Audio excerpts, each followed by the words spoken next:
प्यारे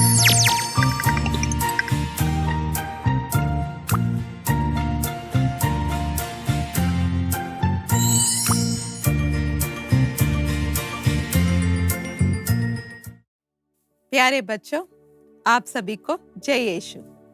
तो हम अपना क्लास प्रार्थना से शुरू करें।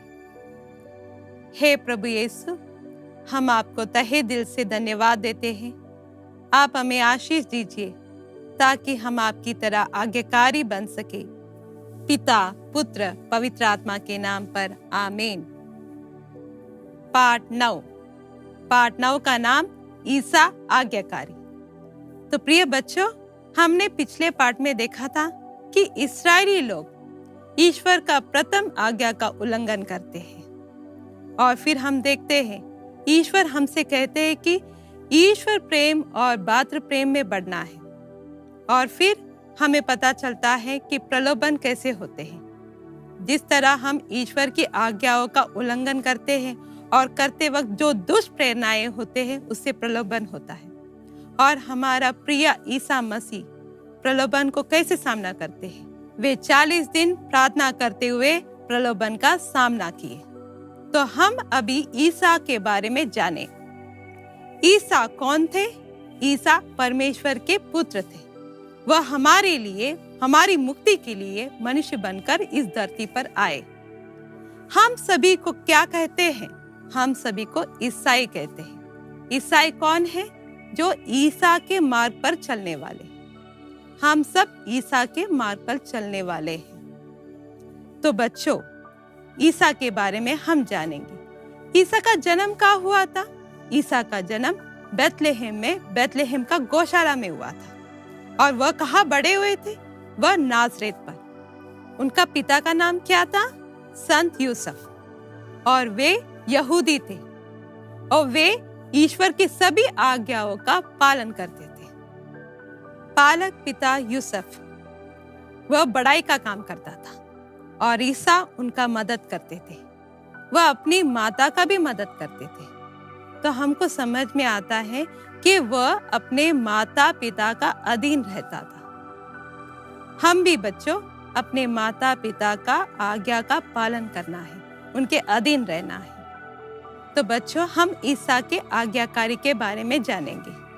जब ईसा इस धरती पे थे, वे अपने देश के, अपने समाज के, अपने माता पिता के, अपने दोस्तों के, सभी के आज्ञा का पालन करते थे।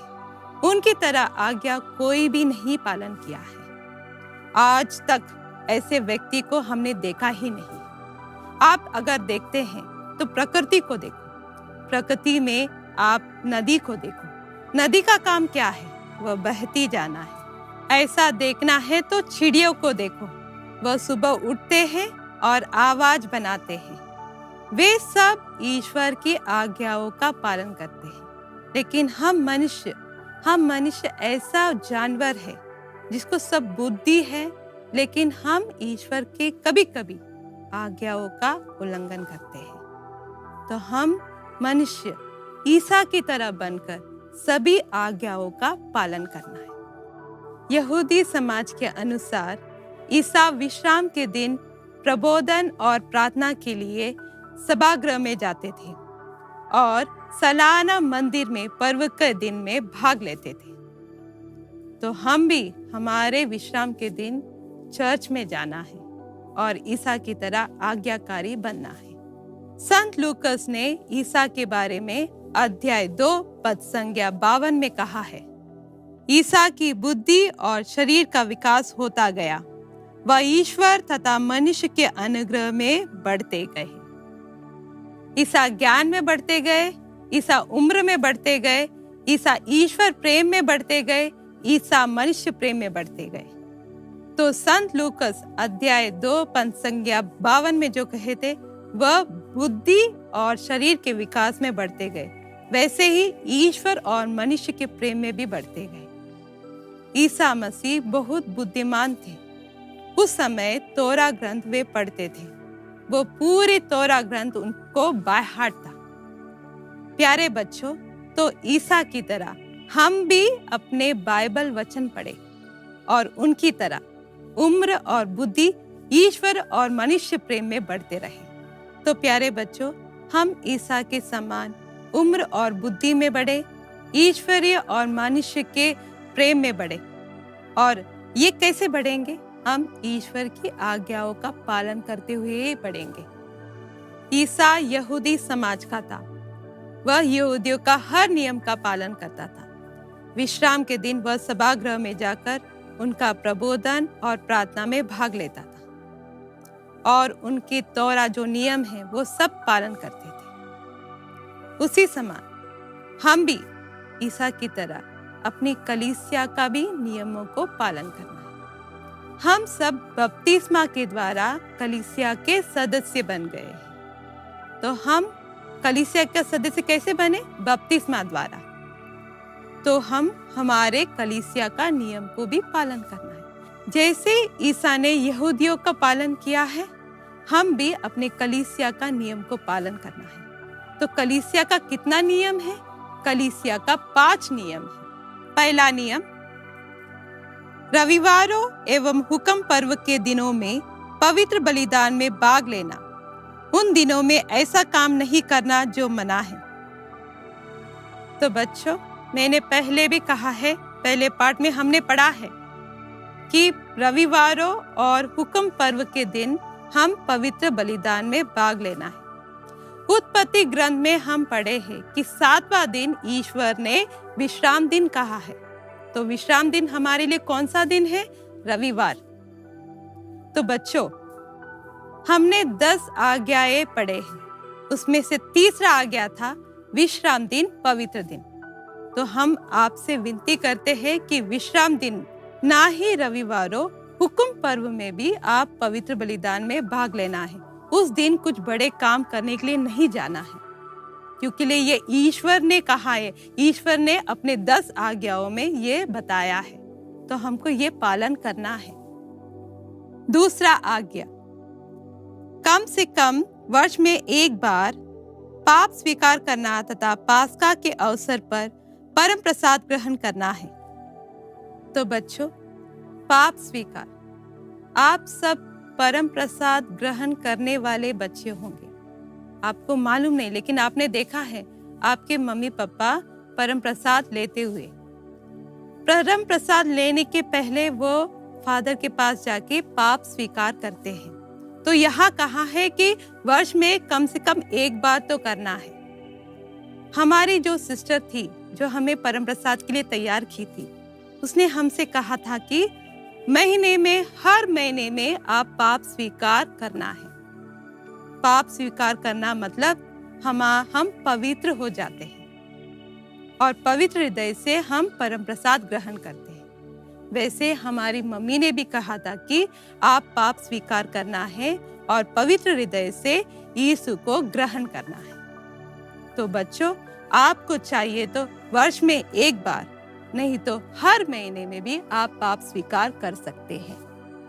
तीसरा नियम, कलीसिया द्वारा निश्चित दिनों में उपवास रखना और वर्जित भोज्य वस्तुओं को नहीं खाना। तो बच्चों, कलीसिया के निश्चित दिनों में हम उपवास रखना है और वर्जित भोज्य वस्तु को नहीं खाना। जैसे कि उपवास काल में हम उपवास रखते हैं, हर शुक्रवार को उपवास रखते हैं और हम मांस मटन को नहीं खाते हैं। चौथा नियम, कलीसिया द्वारा वर्जित काल अवधि में और व्यक्तियों के साथ विवाह नहीं करना। तो बच्चों, आगमन और उपवास काल में कलीसिया के व्यक्तियों को शादी करने का अनुमति नहीं है। पांचवा नियम, गिरजाघर एवं धर्म सेवकों को धर्म अध्यक्ष द्वारा निर्धारित अंश दान देना। तो बच्चों, गिरजाघर मतलब चर्च एवं धर्म सेवकों को धर्माध्यक्ष द्वारा निर्धारित अंश दान देना जरूरी है।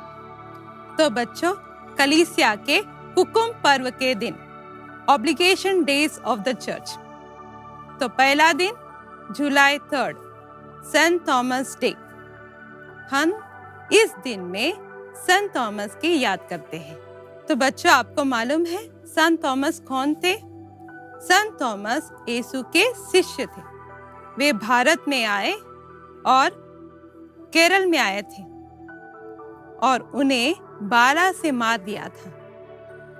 उन्होंने कई लोगों को ईसाई के बारे में बताए थे और वे भारत का पहला संत है और इसलिए जुलाई 3 हम उनके याद में मनाते हैं। माता मरियम का स्वर्गारोहण अगस्त 15। आज भी कहा जाता है जिस जगह माता मरियम का स्वर्गारोहण हुआ था वहां सुगंध आता है। मसीह जयंती क्रिसमस दिसंबर 25।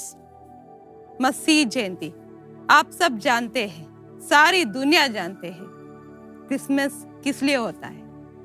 क्रिसमस हमारा यीशु मसीह का जन्मदिन है और सारी दुनिया क्रिसमस मनाती है। तो कलीसिया का परहेज का दिन, राग दिवस और वर्ष का हर शुक्रवार हम परहेज क्यों मनाते हैं और एब्स्टिनेंस क्यों लेते हैं। एब्स्टिनेंस मतलब मच्छी मटन को नहीं खाना। हम ईश्वर के दुख भोग में भाग लेते हैं, इसलिए हम मच्छी मटन नहीं खाते और इसे कहते हैं परहेज।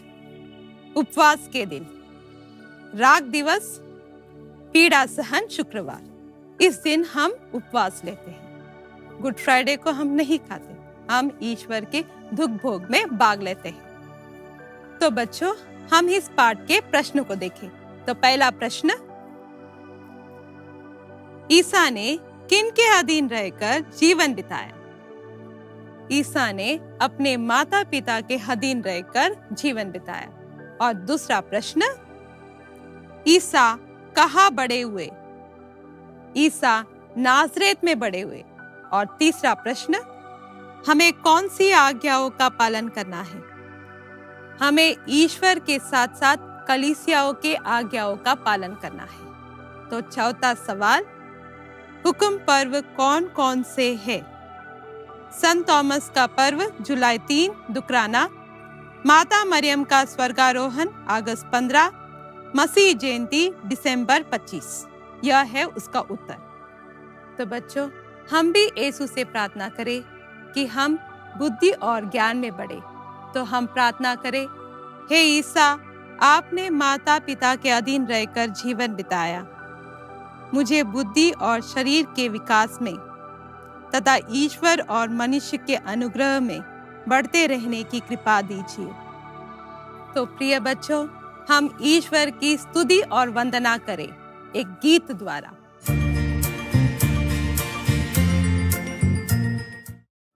उम्र में ज्ञान में सबके प्रीत में यीशु समान हम बढ़ते जाए। आज्ञा का पालन करते हुए ईश्वरीय जीवन में बढ़ते जाए। आज्ञा का पालन करते हुए हम ईश्वरीय जीवन में बढ़ते जाए। ईश्वरीय जीवन में बढ़ते जाए।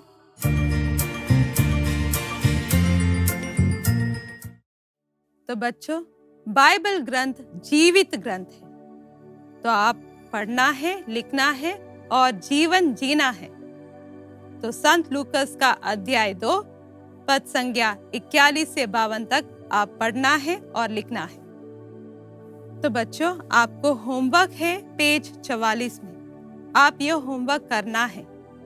तो पहला सवाल है, क्रम के अनुसार आपको वो सवाल का उत्तर लिखना है। और दूसरा सवाल, जो जो ईसा मसीह ने किया है वो उधर लिख के दिए हैं और जो आप करते हैं वो आपको लिखना है। तो बच्चों, जिस तरह ईसा ने अपने नियमों का पालन किया, तो हमें भी अपने नियमों का पालन करना है। तो प्रिय बच्चों, इस पाठ में हमने पढ़ा था कि ईसा एक आज्ञाकारी है। आपको इस दुनिया में ऐसा व्यक्ति को नहीं मिलेगा जो इतना आज्ञाकारी था। हम भी ईसा का नमूना अपनाए और आज्ञाकारी बने। तो हम ये पाठ समाप्त करते हैं। पिता, पुत्र, पवित्र आत्मा के नाम पर, आमीन।